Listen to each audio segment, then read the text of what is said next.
Bem, meus amados irmãos, boa noite a todos. Que a graça do nosso Senhor continue nos abençoando neste culto que estamos prestando a Ele. E eu convido a amada igreja a abrir as suas Bíblias no livro de Josué, livro do general Josué, capítulo de número 3 e capítulo de número 4. Vamos ler apenas dois versículos. Capítulo 3, versículo de número 5 e capítulo 4, versículo 24. O último versículo do capítulo 4. E o versículo 5 do capítulo 3. Disse Josué ao povo: santificai-vos, porque amanhã o Senhor fará maravilhas no meio de vós. 4:24. Para que todos os povos da terra conheçam que a mão do Senhor é forte, a fim de que temais ao Senhor vosso Deus todos os dias. Que o Senhor nos abençoe com a porção lida da sua santa e gloriosa palavra. Amém. Podeis sentar, amados. Meus amados irmãos, a nossa vida está muito relacionada a duas palavrinhas: espera e esperar. Sempre estamos esperando por algo na nossa vida. Estaremos sempre esperando por algo. Que seja com antecipação, que seja com expectativa. Muitas vezes, dependendo do grau da espera, que seja com ansiedade. Eu vou dar alguns exemplos para que possamos entender melhor. Por exemplo, o nascimento de uma criança é um momento de muita expectativa na nossa vida, sobretudo na vida do casal, dos pais, um momento de muita preparação, muita antecipação. Os pais ficam sonhando com a fisionomia daquela criança que vai nascer, já fica sonhando com o seu futuro, o que é que ele vai ser, fica fazendo a preparação, comprando ali os objetos, o enxoval, tanto sonho, tanta expectativa, tanta antecipação, o nascimento de uma criança que é uma coisa maravilhosa, e fica aquela espera, são 9 meses de espera, muitas vezes é muito mais tempo quando começa a se programar alguns anos antes, é assim que funciona nos dias de hoje. Então é uma expectativa muito grande, é uma espera muito boa, na verdade. Quando essa criança nasce, aí vem outras esperas, outras expectativas. A criança nascer com saúde, é o primeiro dia, vai levar à escola, é aquela ansiedade, tanto dos pais como da própria criança. Essa criança vai se desenvolvendo, você espera, sobretudo como cristãos, que ela cresça no caminho do Senhor, que ela seja bem sucedida nos seus estudos.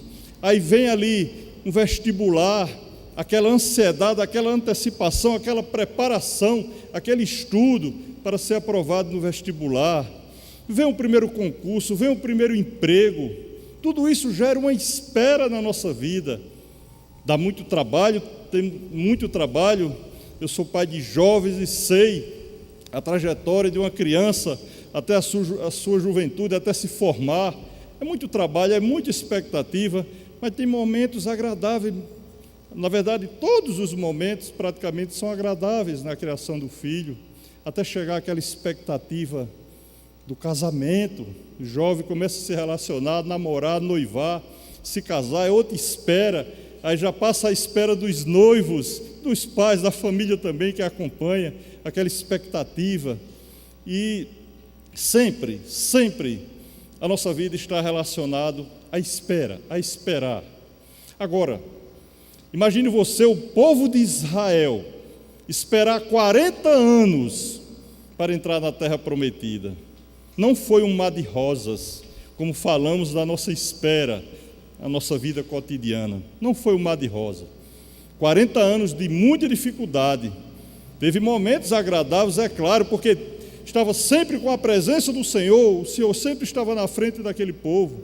Muitos momentos bons, mas a maioria dos momentos foram de muita dificuldade. Por quê? Esse povo tinha passado 430 anos escravizado no Egito. muita dificuldade, muito sofrimento. Parecia até que Deus tinha esquecido do seu povo, 430 anos. Mas Deus nunca perdeu o controle do povo. É tanto que Ele resgatou do jugo de um homem, do faraó, de uma nação, na nação do Egito, e trouxe para o seu total controle. Não que o Senhor nunca tenha perdido o controle do seu povo, Ele sempre esteve, está e estará sempre no controle do seu povo, hoje da sua igreja.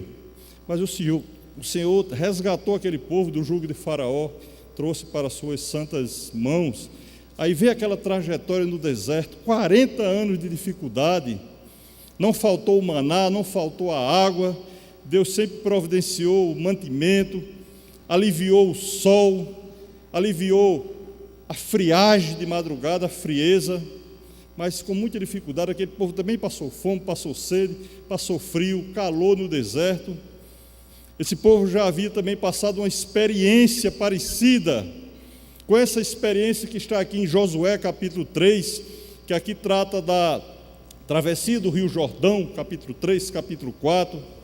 Esse povo já havia passado uma experiência atrás com os mais velhos, a maioria já que tinha morrido, com Moisés, na travessia do Mar Vermelho.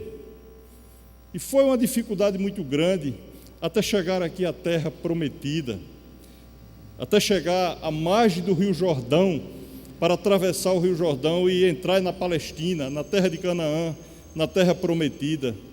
E antes de entrar na terra prometida, em Canaã, esse povo tinha que ter uma preparação. Ninguém atravessa o rio da vida sem uma preparação. Haveria ali uma grande mudança, deixar o deserto e entrar numa terra santa, numa terra abençoada, em uma terra prometida. A igreja também participa hoje de uma travessia, a travessia desse mundo mau, adulto e perverso.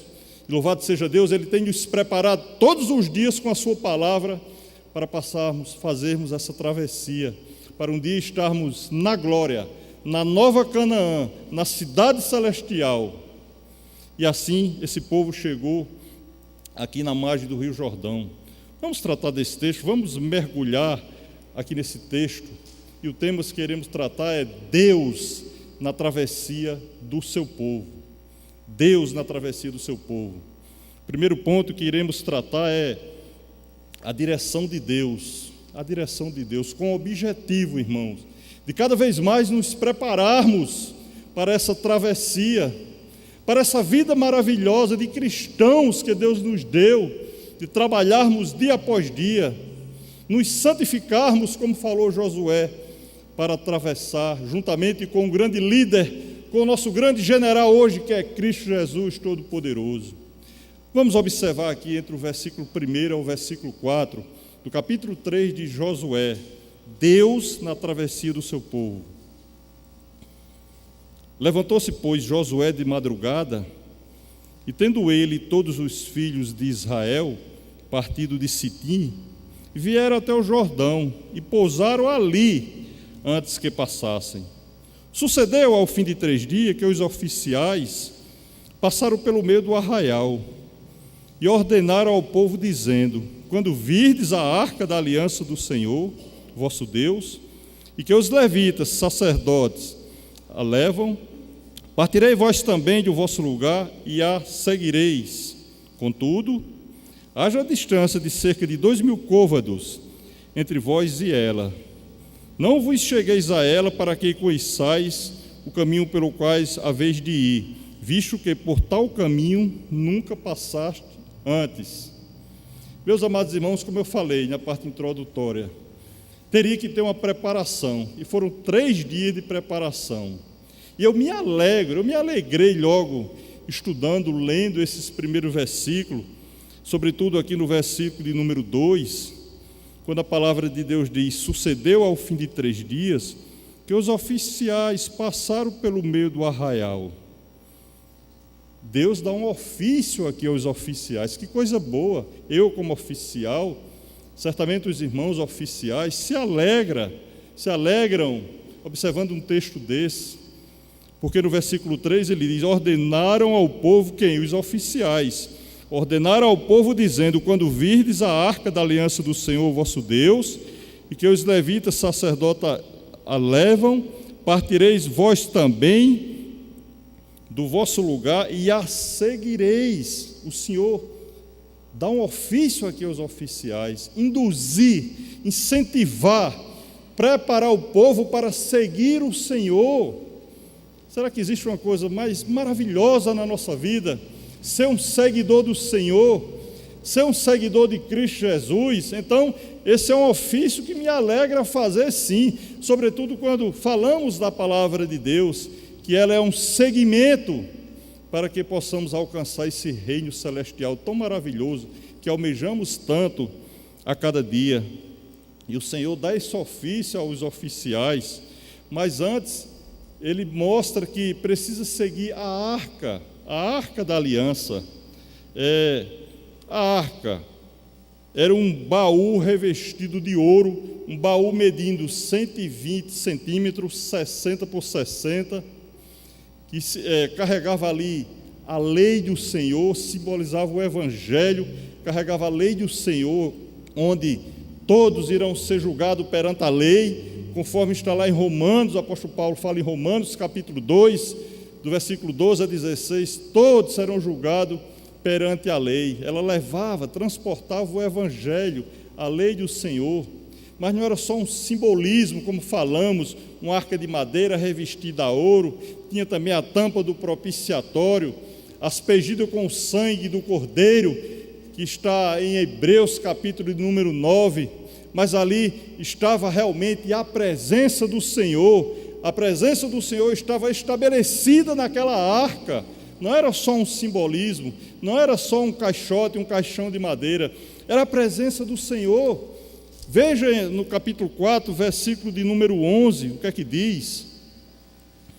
Tendo passado todo o povo, então passou a arca do Senhor e os sacerdotes à vista de todo o povo. A arca do Senhor, aqui já não fala mais a arca da aliança, é a arca do Senhor, porque era a presença do Senhor, na verdade, que estava estabelecida naquela arca, aquela arca que sempre estava à frente do seu povo, porque Deus é o cabeça da igreja, Deus sempre está na nossa frente, no nosso centro, Ele é a centralidade das nossas vidas.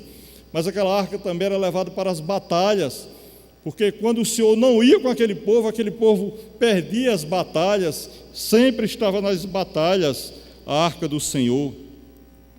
Não era um simbolismo. A arca representa o governo ético de Deus e o relacionamento de aliança de Deus com o povo, simbolizava ali com o povo de Israel, e simboliza o nosso relacionamento com Deus hoje, que é a sua presença através de Cristo Jesus. Diz o texto também aqui do versículo de número 4: contudo havia distância de cerca de 2.000 côvados entre vós e ela. Isso era cerca de 900 metros, esses 2.000 côvados. Não vos chegareis a ela para que conheçais o caminho pelo qual haveis de ir, visto que por tal caminho nunca passaste antes. Nós observamos aqui, meu irmão, que existia uma distância, apesar de Deus ser onipresente, estar sempre conosco na nossa presença, mas existia uma distância, a santidade de Deus estabelecida naquela arca, e Ele estava ali na frente, limpando aquele caminho, preparando aquele caminho. É o que Jesus Cristo faz hoje através da sua igreja, sempre preparando o caminho para que o povo passasse com segurança, tinha uma reverência perante aquela arca que era a presença de Deus. E voltando, quando os oficiais falaram aqui para o povo que seguisse ao Senhor, a palavra de Deus, o próprio Jesus Cristo, nos mostra que precisamos seguir a Ele sempre. Lá em Mateus capítulo 19 diz que um certo jovem uma vez abordou o Senhor e perguntou: que faria de bom para herdar a vida eterna? Mateus capítulo 19. E o Senhor respondeu para ele: observe os mandamentos. Os mandamentos é um meio de você ler, absorver, praticar, em outras palavras, de herdar a vida eterna. E esse jovem falou: Senhor, eu tenho observado os mandamentos, mas o que ainda me falta? O Senhor disse: vende tudo o que tem, divide com os pobres e segue-me. Ele conclui com essa palavra, segue-me. Ou seja, Jesus sabia que aquele jovem era muito rico, não queria se desfazer da sua riqueza, porque o seu coração estava na riqueza.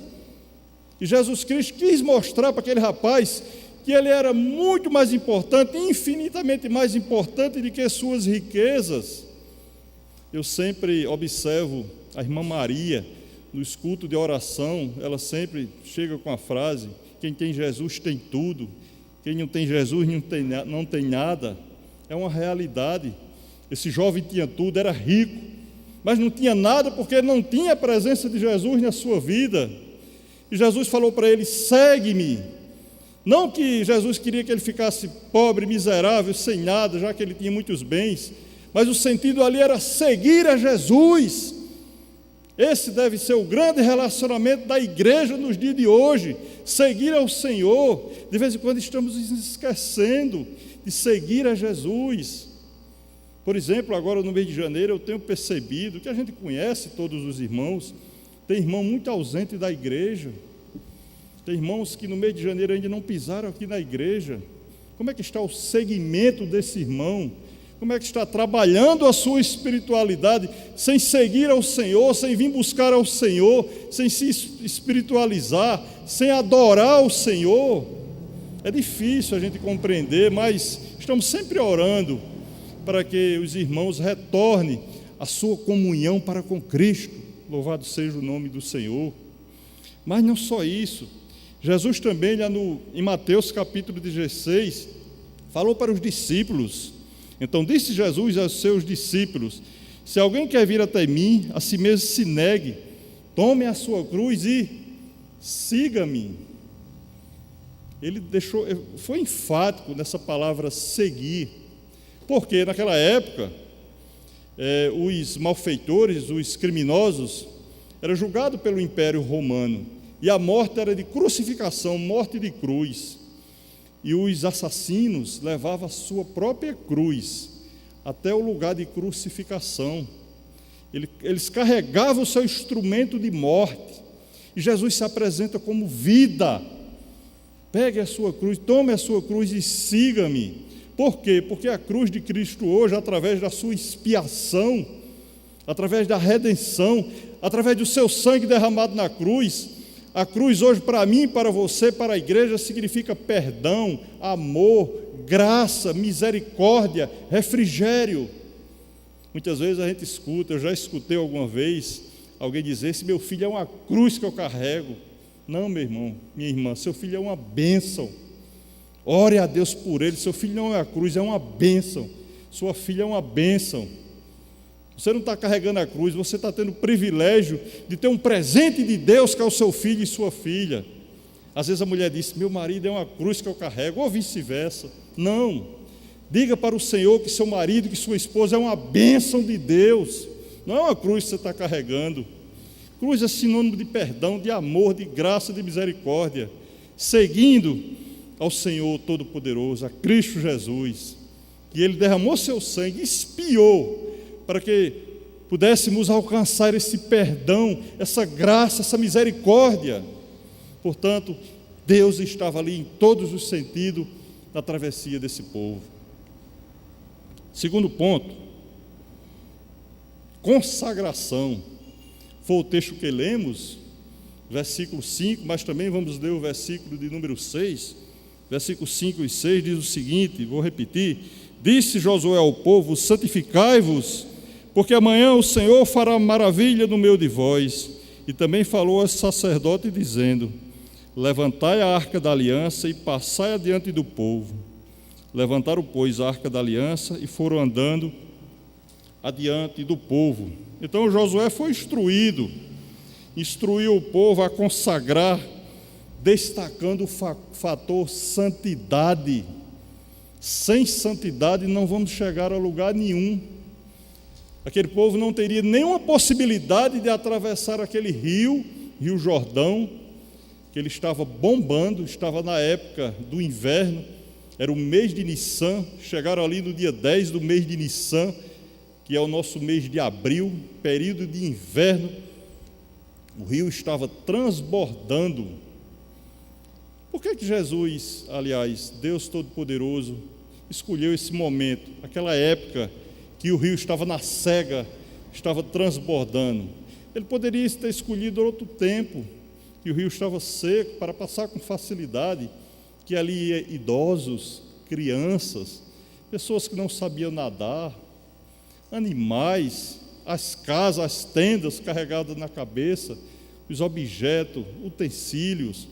O Senhor escolheu logo o dia que o rio estava transbordando, bombando na época da cega, da cheia.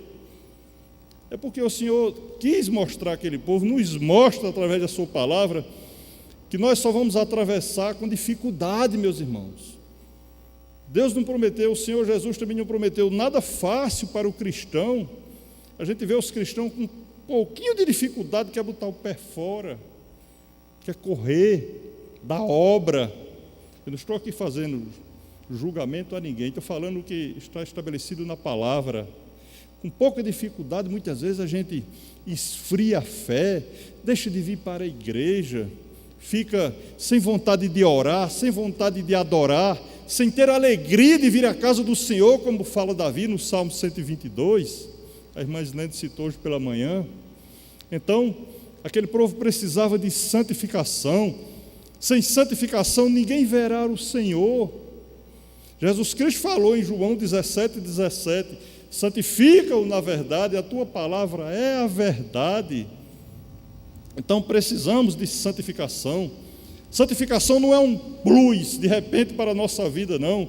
Santificação é ferramenta de adoração, é motivo de adoração, de estarmos adorando ao Senhor na beleza da sua santidade. O Senhor sabia que aquele povo precisava de se santificar. E a santificação acontece em 3 esferas na nossa vida: no passado, no presente e no futuro. Entre milhares de pessoas, quase 2 milhões de pessoas, certamente, tinha pessoas ali com a vida no altar, tinha pessoas que já estavam santificados, outros estavam se santificando, mas também tinha aqueles retardatários que diziam, não, eu vou deixar para amanhã, depois, esse negócio de servir a Deus fica para depois. Mas o Senhor foi enfático, santificai-vos, porque amanhã fará maravilha no meio de nós, no meio de vós. A maravilha era o quê? Atravessar o rio, pisar na terra prometida. Precisava de consagração, estar aos pés do Senhor, precisava de purificação. Ninguém ia atravessar aquele rio sem se purificar, sem se consagrar. É o termo hebraico chamado gadash, consagrar, separar. Nós fomos chamados, fomos separados para servir o Senhor. E a santificação na nossa vida é um processo contínuo, diário. Nós não podemos perder um dia no fio da ninhada de estarmos nos santificando. É todos os dias, meus irmãos. Quando você passa um dia sem orar, sem adorar, passa uma semana sem vir à igreja, eu sempre bato nessa tecla de um irmão passar uma semana sem vir à igreja, é perigoso. Você está colocando o seu pé no mundão. Eu me preocupo com isso, eu oro pelos irmãos em relação a esse sentido. Pelo menos um dia na semana, 2 dias na semana, estar na igreja, na casa de Deus, buscando essa adoração ao Senhor. Santidade é motivo de estar adorando. Santificação é a direção de Deus, se separando do pecado. Quando uma pessoa recebe Jesus como Senhor e Salvador da sua vida, a sua vida é transformada, ela é santificada, e precisa fazer isso valer diariamente, todos os dias, trabalhar nesse sentido de estarmos nos santificando. Do outro lado, aquelas pessoas chegariam a Canaã, a nova terra, a terra que o Senhor estava preparando ali. E a igreja também, como eu falei agora há pouco, está numa travessia. Nós precisamos dessa preparação semelhante. Houve aquela preparação que o Senhor não deixou aquele povo atravessar sem uma preparação. Precisava se preparar na presença do Senhor cada vez mais. Vivendo uma vida de santidade, o crente vence as tentações E a concupiscência da velha natureza é só em uma vida de santidade que nós vencemos as tentações. E a concupiscência das paixões da velha natureza, ou você não vem me dizer que nunca se lembrou da velha natureza, ou sentiu um dia desejo por algo do passado na sua vida, e com o processo de santificação, a gente esquece tudo isso, tudo que fez mal à nossa vida, à nossa carne, à nossa vida de um modo geral. Santificação é a diferença da fé. O milagre acontece pela fé. Aquela travessia foi um milagre. O Senhor já tinha feito um milagre na travessia do Mar Vermelho, e agora fazia mais um milagre para aqueles novos israelitas, que os mais velhos, a maioria, já tinha morrido no meio do caminho. E agora vê o milagre do Senhor. Muitas vezes a gente fica pensando, por que esses milagres não acontecem mais nos dias de hoje?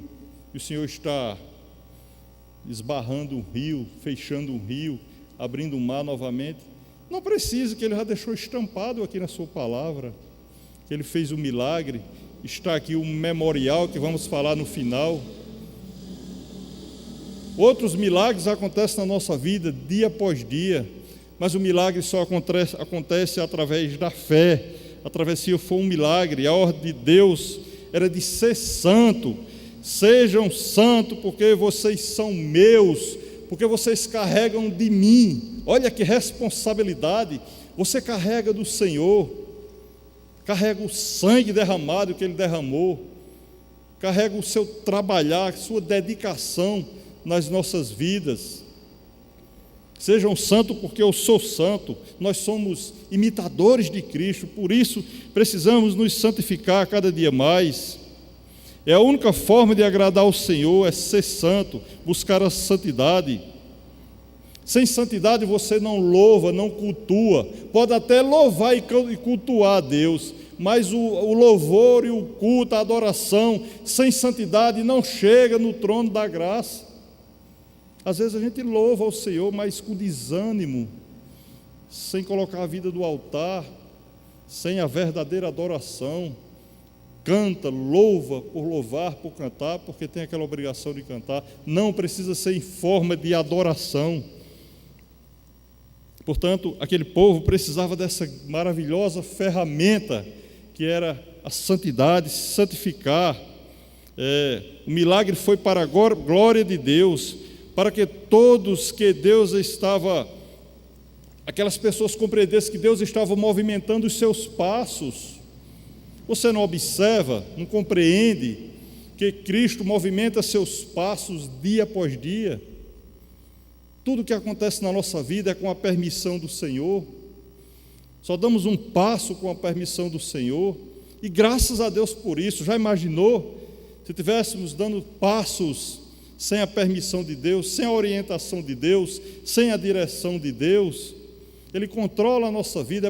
É para isso que oramos, adoramos, nos santificamos, para que Ele possa estar guiando os nossos passos. Louvado seja o nome do Senhor.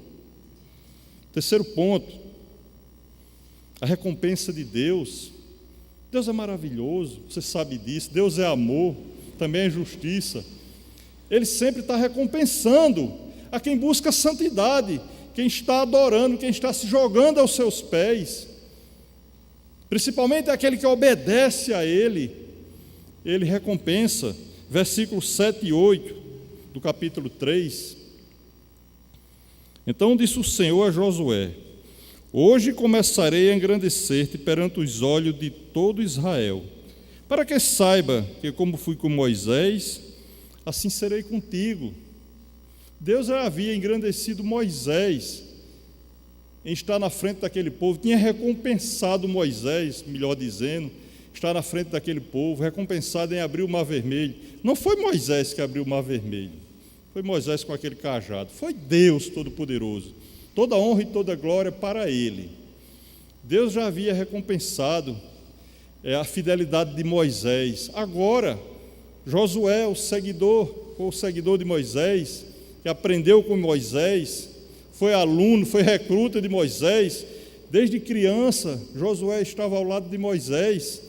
quando Moisés deixava a tenda da congregação e armava sua tenda à parte para a sua adoração, para o momento de oração, Josué pequenininho estava lá ao lado de Moisés, ouvindo, aprendendo. Foi um recruta, um verdadeiro soldado de Moisés. E por ser fiel a Deus em primeira instância e às instruções de Moisés, que também foi orientada por Deus, Deus agora recompensa Josué em abrir aquele rio, estancar as águas daquele rio para a travessia do seu povo. Então, houve a recompensa nesse momento crítico. Deus recompensou a Josué. Tinha prometido, quando os sacerdotes estivessem no Jordão, ele poria Josué em destaque, assim como teria feito com Moisés. Foi uma promessa de Deus. Josué prefigurava Cristo que ele dera à sua igreja, tirando do deserto do mundo para atravessar o rio da morte. Josué seria um tipo de Cristo, que tiraria aquele povo ali do deserto, da morte, da sequidão, para aquela terra de Canaã, aquela terra prometida. Jesus Cristo está fazendo um trabalho semelhante, nos espiritualizando, nos orientando, nos transformando, nos dando esse banquete que é a sua palavra. Veja que o Senhor trabalha na nossa vida em todas as esferas. Portanto, espere no Senhor, se consagre ao Senhor, coloque a vida de santidade perante ao Senhor, que o Senhor também recompensará a sua servidão para com ele. Deus disse a Josué que ordenasse ao sacerdote, aqui do versículo número 8, tu, pois, ordenarás aos sacerdotes que leve a arca da aliança, dizendo, aos chegados à borda das águas do Jordão, parareis aí. E sobre as margens do Mar Vermelho, Moisés disse ao povo, não temais, aquietai-vos e vede o livramento que o Senhor dará. Êxodo capítulo 14, versículo número 13. Então, Deus estava recapitulando a história do seu povo, ali com Josué, como ele tinha recompensado a Moisés, agora estaria recompensando a Josué. Portanto, meus irmãos, é uma maravilha sabermos que cultuamos, servimos, temos a oportunidade de nos santificar cada vez mais a cada dia, para continuar seguindo Jesus na travessia desse mundo mau, adúltero e perverso, para a nova Canaã, para a cidade celestial. A preparação de Deus para conosco, ela é contínua, todos os dias o Senhor está nos preparando. Simplesmente foi uma demonstração ali para aquele povo, preparai-vos, santificai-vos, adorai, coloca a sua vida no altar. Ninguém poderia atravessar aquele rio sem essa preparação. Quarto, a referência ao Senhor de toda a terra. A referência ao Senhor de toda a terra. O livro de Josué, eu não cheguei a contar, mas tem vários textos que faz referência ao Senhor de toda a terra.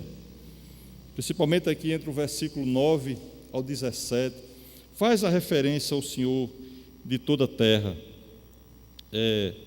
Dirigiu-se o povo solenemente, referenciando ao Deus vivo, evocando um contraste entre o Deus local, Deus locais que eram incapazes de manter um controle sobre a história. Quando você começa a ler aqui no versículo número 9, então Josué disse aos filhos de Israel, chegai-vos para cá e ouvi as palavras do Senhor vosso Deus.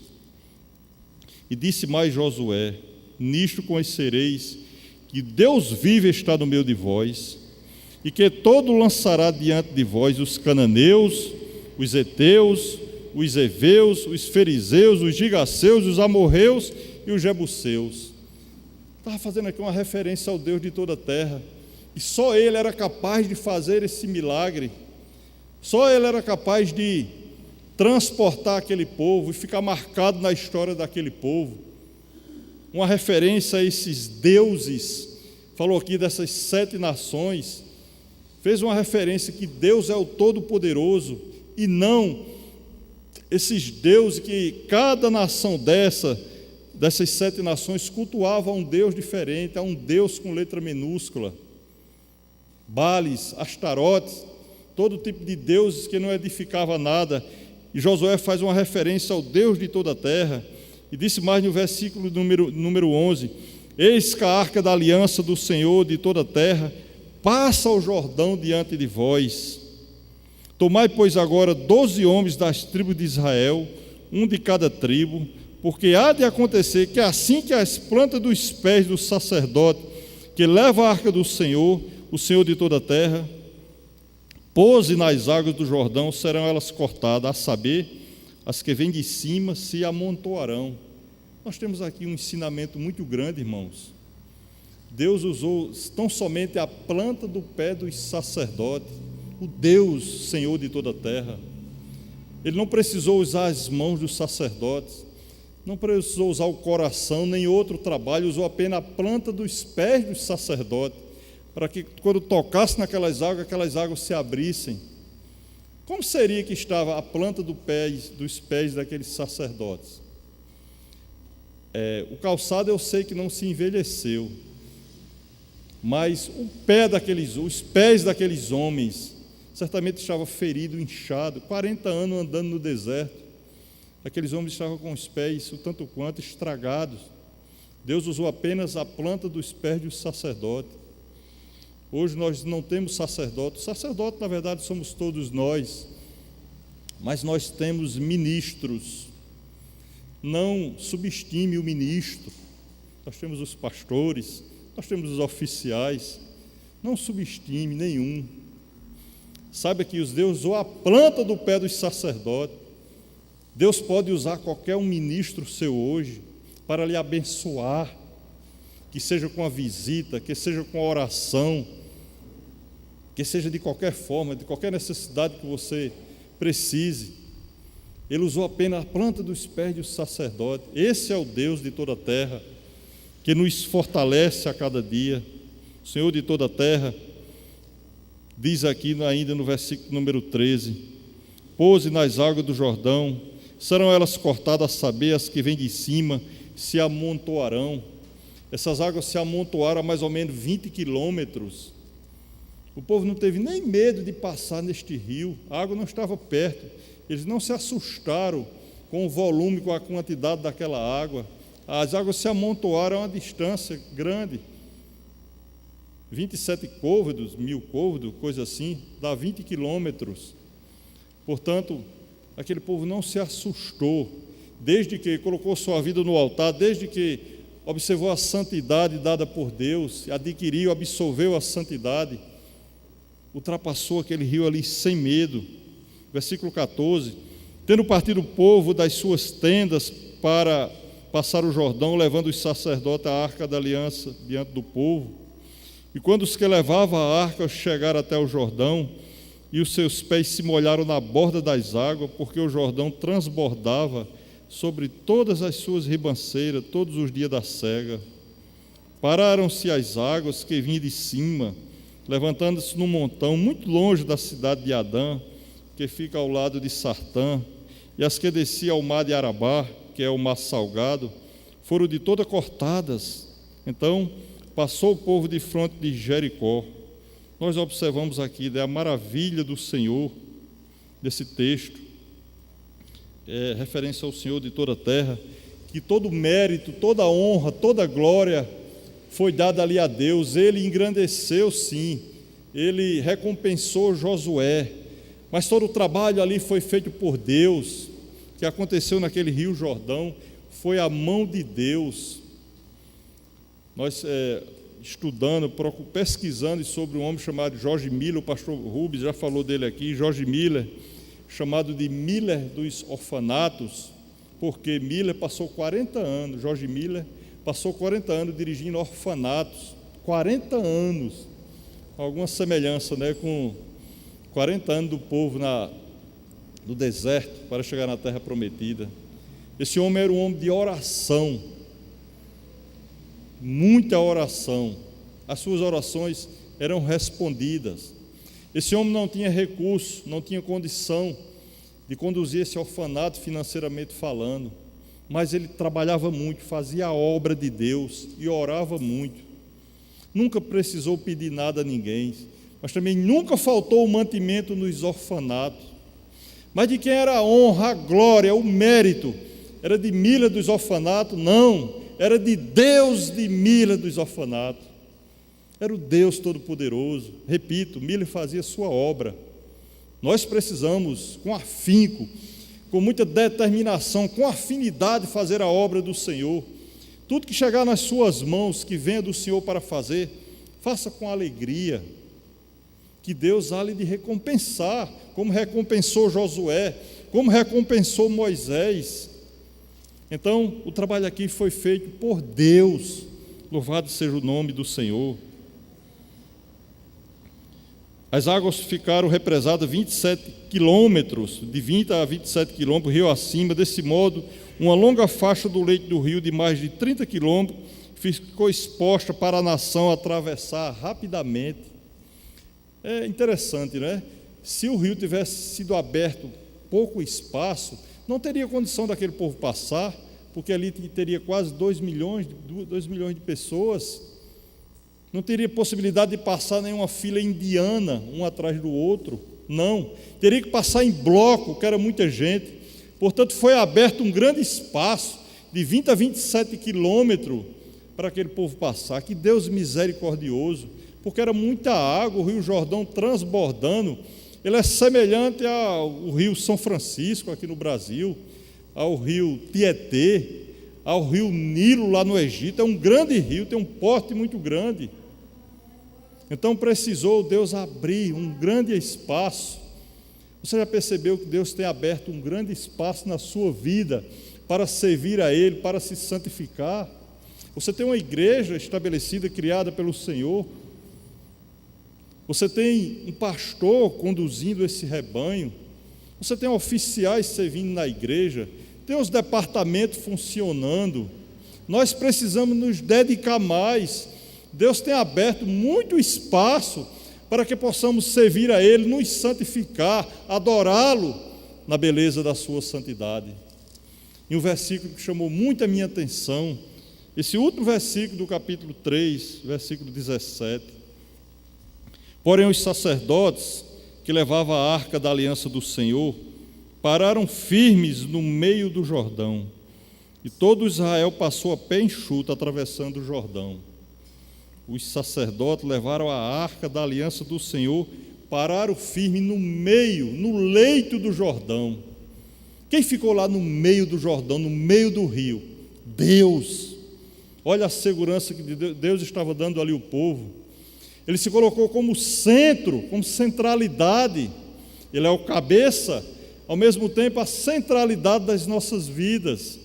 Aquele povo não poderia ter medo, eu repito, porque Deus estava ali no meio. Não existiria nenhuma possibilidade daquele rio se fechar, daquelas águas descer, porque o Todo-Poderoso estava no leito do rio.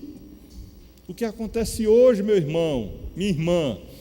Deus é o centro da nossa vida, Ele é a nossa centralidade, Ele é a nossa fortificação. Se fortaleça no Senhor. Ele é o centro da sua vida, além de ser o cabeça. Ele é o centro das nossas edificações, das nossas construções. Tudo que você for fazer, peça permissão ao Espírito Santo de Deus, peça instrução a Ele.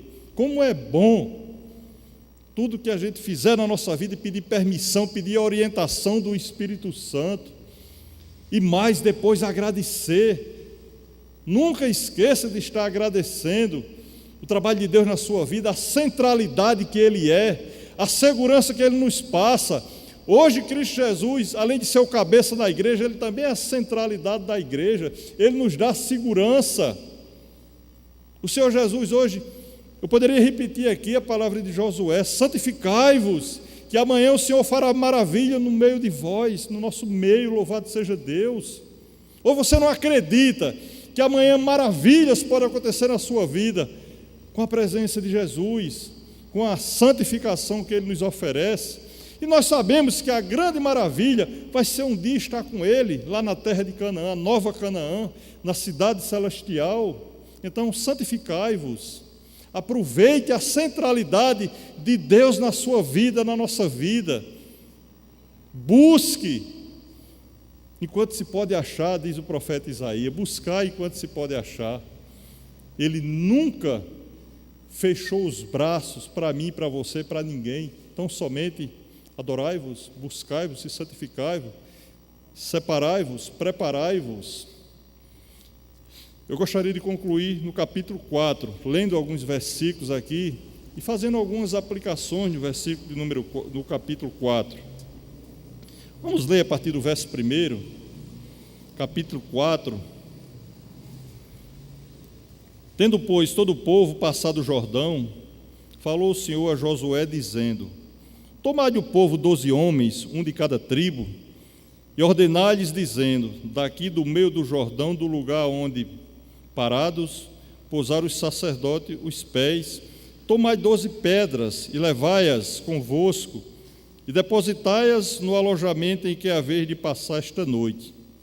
Chamou, pois, Josué os 12 homens que escolhera dos filhos de Israel, um de cada tribo, e disse-lhes: passai adiante da arca do Senhor, vosso Deus, ao meio do Jordão, e cada um levante sobre o ombro uma pedra, segundo o número das tribos dos filhos de Israel, para que isso seja por sinal entre vós, e quando vossos filhos no futuro perguntarem, dizendo: que vos significam estas pedras? Então lhe direis que as águas do Jordão foram cortadas diante da arca da aliança do Senhor, e passando ela foram as águas do Jordão cortadas. Estas pedras serão para sempre por memorial aos filhos de Israel. O que é que eu aprendo aqui, meus irmãos, para aplicar alguma coisa que tenha sentido para as nossas vidas? Deus, através de Josué, mandou que os sacerdotes recolhessem ali 12 pedras no leito do Jordão e colocassem como um memorial, para lá no futuro, as pessoas que não participaram daquela trajetória pudessem ver aquelas pedras e ser ensinado, vir à sua memória, que aconteceu realmente aquela situação. Por que o Senhor colocou como memorial aos filhos de Israel? Coloca também como memorial às nossas vidas hoje. Porque o Senhor sabe que a nossa memória é fraca. A gente esquece com tanta facilidade. É tanto que o Senhor colocou aqui detalhes, colocou data, dia 10 do mês de Nissan, que foi essa travessia. Colocou todos os detalhes dessa travessia, essas pedras para ficar como memorial. O povo tem a memória fraca, o memorial fraco. Certamente com facilidade iria esquecer. É tanto que aqui na frente, no livro de Juízes, eu vou observar aqui para ficar melhor a aplicação, livro de Juízes, capítulo 2, versículo 11, é o livro após Josué, a geração depois de Josué. Você vai perceber que essa geração já tinha esquecido tudo. Olha como Deus sabe que a memória do povo é fraca. Josué capítulo 2, verso 11 ao 13, diz o seguinte, então, Josué não, Juízes. Então fizeram os filhos de Israel o que era mal perante o Senhor, pois serviram aos Baalins, deixaram o Senhor, Deus de seus pais, que os tirara da terra do Egito, e foram após outros deuses, dentre os deuses da gente que havia ao redor deles, e os adoraram e provocaram o Senhor a ira, porquanto deixaram o Senhor e serviram a Baal e a Astarote. Olha a maldade do povo, a mente fraca, o memorial fraco, esqueceram toda aquela trajetória do Egito até o Rio Jordão, todos aqueles 40 anos de sofrimento, mas que Deus tinha edificado aquele povo, já tinha esquecido de tudo. Isso foi a geração logo após a morte de Josué. Como tem a memória fraca, né? Capítulo 3, verso 7, os filhos de Israel fizeram o que era mal perante o Senhor, e se esqueceram do Senhor seu Deus, e renderam culto aos Baales e os postes ídolos. Que situação complicada, que povo da memória fraca, deram as costas ao Senhor, foram servir aos feiticeiros, Baales, Astarote, foram fazer poste ídolo. Uma situação complicada. Portanto, o Senhor coloca aqui esse memorial. E mais, no versículo 19, capítulo 4, verso 19, Subiu, pois, do Jordão o povo no dia 10 do primeiro mês e acamparam-se em Gilgal, do lado oriental de Jericó. As 12 pedras que tiraram do Jordão, levantou-se a Josué em coluna em Gilgal, e disse aos filhos de Israel: quando no futuro vossos filhos perguntarem a seus pais, dizendo: que significam estas pedras? Fareis saber aos vossos filhos, dizendo: Israel passou em seco este Jordão, porque o Senhor vosso Deus fez secar as águas do Jordão diante de vós, até que passasseis, como o Senhor vosso Deus fez ao Mar Vermelho, ao qual secou perante nós, até que passamos. Irmãos, isso aqui traz outra aplicação, para que possamos sempre estar lembrando aos nossos filhos, não só dessa passagem, esse texto fantástico que nos traz à memória os feitos de Deus na nossa vida. O papel dos pais é estar sempre lembrando aos filhos das maravilhas de Deus, porque é muito difícil ser pai hoje em dia, e principalmente ser pai cristão, é muito complicado. A gente tem percebido, né, muitos filhos são trazidos à igreja, são criados vindo para a igreja. Eu não vou dizer criado dentro da igreja, porque a igreja não é lugar de criar filho, não, é lugar de orientar, de espiritualizar. Mas quantos filhos de pais crentes têm sido criados acompanhando os pais na igreja, e quando endurece o pescoço, quando engrossa o pescoço, ganha um mundo. É muito difícil ser pai, e sobretudo ser pai cristão. Então o nosso papel é fazer o que o Senhor está nos ensinando aqui, trazer a memória dos nossos filhos, trazer a memória do resgate que Deus fez na minha vida, nos ter tirado das trevas, trazido para a maravilhosa luz, de nos dar a condição de ser santo, de ser separado, de estar na sua santa e bendita presença todos os dias, da proteção que o Senhor tem nos dado. Nós observamos agora há pouco aquela tragédia ali em Brumadinho, Minas Gerais, situação complicada, né? Eu lembrava que as irmãs, sábado no culto de oração matutina, a nossa região não tem coisa daquele tipo, né? Possa acontecer tragédia daquele tipo, pode acontecer outro tipo de catástrofe, nós não sabemos, mas o Senhor tem nos protegido tanto nesse sentido, apesar da nossa cidade ser uma cidade idólatra, passa 30 dias cultuando a ídolos ali no Parque do Povo. Tem um colega meu que chama Parque do Poico, um linguajar bem... As pessoas ficam 30 dias cultuando ali a idolatria, e Deus poderia fazer com Campina Grande, com outras cidades do nosso país, como Salvador, passa 40, 50 dias de carnaval, está se aproximando aí, fazer como fez com Sodoma e Gomorra. Mas Ele é misericordioso, Ele tem nos protegido. Então conte para o seu filho, pegando aqui a deixa desse memorial, o que Deus fez na sua vida, o que Deus continua fazendo na sua vida, do resgate, da condição de ser santo, de ser separado, de ser consagrado a Ele. Foi assim que Ele ensinou aqui através da sua palavra. E eu aprendo mais uma coisa com essa história de um modo geral: unidade. Observe o versículo 13 do capítulo 3. Capítulo 3, verso 13. Porque há de acontecer... Não, desculpe, irmão, versículo 12. Perdão, versículo 12. Tomais, pois, agora 12 homens das tribos de Israel, um de cada tribo. Eu entendo aqui a unidade. Deus pegou um homem de cada tribo, das 12 tribos de Israel. Ou seja, ninguém ficou de fora. Cada tribo tinha uma representação, tinha um homem. Observe que todo aquele povo, quase 2 milhões de pessoas, todos atravessaram o rio Jordão. Não ficou ninguém do lado de cá. Que Deus é esse? Que Deus bom é esse?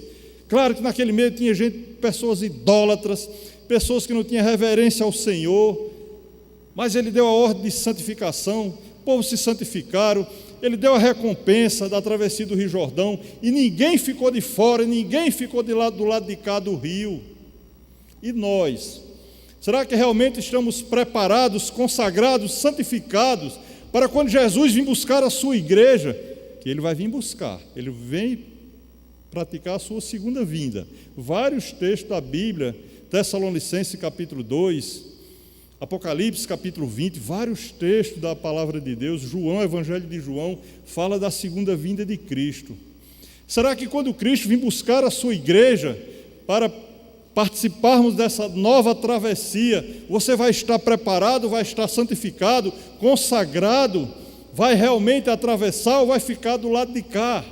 Precisamos fazer uma analogia nas nossas vidas e nos colocarmos aos pés do Senhor enquanto há tempo, adorar o Senhor na beleza da sua santidade, porque isso irá acontecer. Então aqui houve a unidade, todo Israel passou a pé enxuto. O texto não diz que ficou ninguém do lado de cá do rio, e o nosso desejo é que a nossa igreja também atravesse esse rio da morte, que é esse mundo mau, adulto e perverso, eu repito. Que Deus nos fortaleça, que o Senhor nos abençoe com essa meditação em relação, como falamos dos nossos pontos aqui no primeiro ponto, a direção de Deus, que Ele não perdeu um segundo só, um acontecimento sequer, a direção da nossa vida, nos acontecimentos da nossa vida. Consagração, falamos no segundo ponto, que o Senhor é uma ordem do Senhor, e certamente lhe agrada a alegria do Senhor estarmos consagrados, santificados na sua presença. No terceiro ponto falamos da recompensa. Deus está sempre se prontificando a nos recompensar com a nossa servidão, com a nossa dedicação à sua palavra, à sua obra, à sua igreja. No quarto ponto, a referência ao Senhor de toda a terra, que Ele foi quem conduziu o povo, deu toda a condição àquele povo, fez aquele rio se abrir, antes tinha feito o mar vermelho se abrir, e Ele está sempre na nossa história, vai estar sempre na nossa história, querendo a unidade do nosso meio, que toda a igreja esteja pronta, preparada para atravessar o rio da morte. Que o Senhor nos abençoe, em nome de Jesus. E que a graça do nosso Senhor e Salvador Jesus Cristo, o amor de Deus nosso Pai e a comunhão bendita do Santo Espírito sejam com todos nós e com todo o povo de Deus, desde agora e para sempre.